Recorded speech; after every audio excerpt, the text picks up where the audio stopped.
You got a cigarette?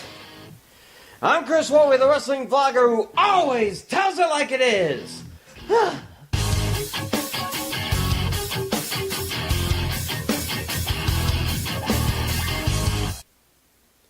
What a great SummerSlam. With all the negativity it gave previous SummerSlams, they more than made up for it this year. It was so awesome that I couldn't think of a specific topic for this week's vlog, so I'll just deal with the fallout of the nuclear blast that hit Brooklyn. Here we go. As stated, the long Universal Nightmare is finally over. Though I didn't think it would be Roman Reigns that would end it. At least it seems they finally turned the Shield heel again with that triple powerbomb on Braun Strowman. It looks to me like the Shield is the new Evolution. Together they'll hold on to the Universal and Intercontinental Championships and maybe challenge the B team for the Raw Tag Team titles. I could think of worse ways to use that faction. At least now Roman is properly being booed. But don't count Brock Lesnar out just yet, though. Now that Constable Baron Corbin is now GM Constable Baron Corbin, I wouldn't be surprised if Paul Heyman can't work him over and get Lesnar a rematch in Hell in a Cell.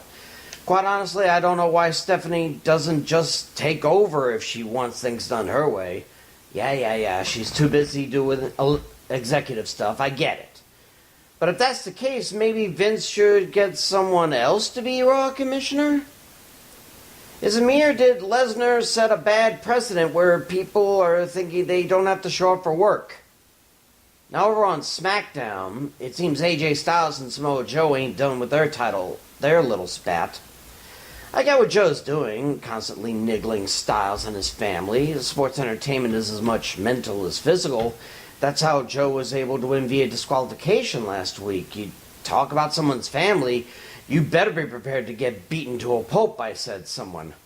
Still, while I get the idea behind it, I think it's a bit too personal. If this doesn't end in the rematch inside Hell in a Cell, I'm gonna write this off because it's very uncomfortable for me. So the New Day are now 5-time champs, even though I don't think they deserve it. And it's all because Eric Rowan got hurt at SummerSlam, meaning the Bludgeon Brothers are out for a good while, meaning they're pretty much done for. With Sanity taking the place of the crazy tag team on SmackDown, who needs Harper and Rowan anymore? Chances are Sanity will take the titles at least by Hell in a Cell and do whatever it is that the Bludgeons were going to do before this. It's sad, really. They could have broken New Day's record, I'm sure. Both women's titles changed hands to women who, let's face it, shouldn't have won them. Ronda Rousey says she'll defend the title, but I'm sure Steph has plans for her since she nearly broke Steph's arm again. And I called it that Charlotte Flair would win and cause Becky Lynch to turn on her and the crowds, even though the Brooklyn crowd were cheering for her. I think the WWE wants Charlotte to do in 5 years what her father did in a decade, win 16 titles.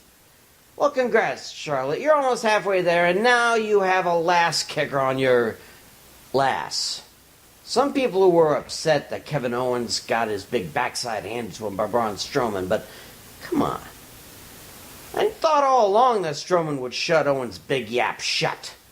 If only Jinder Mahal had been out there to make Strowman more angry, then maybe KO would have had a slim chance.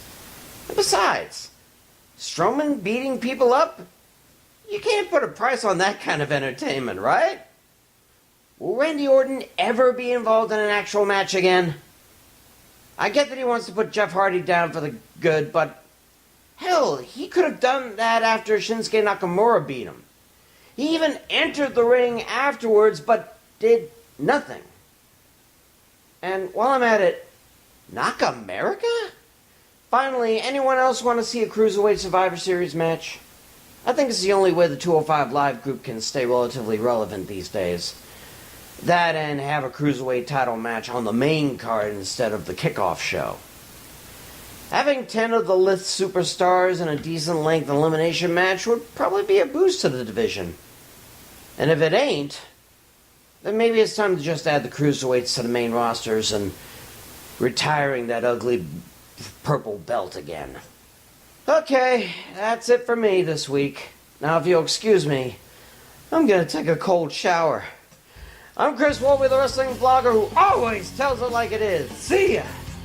Woo!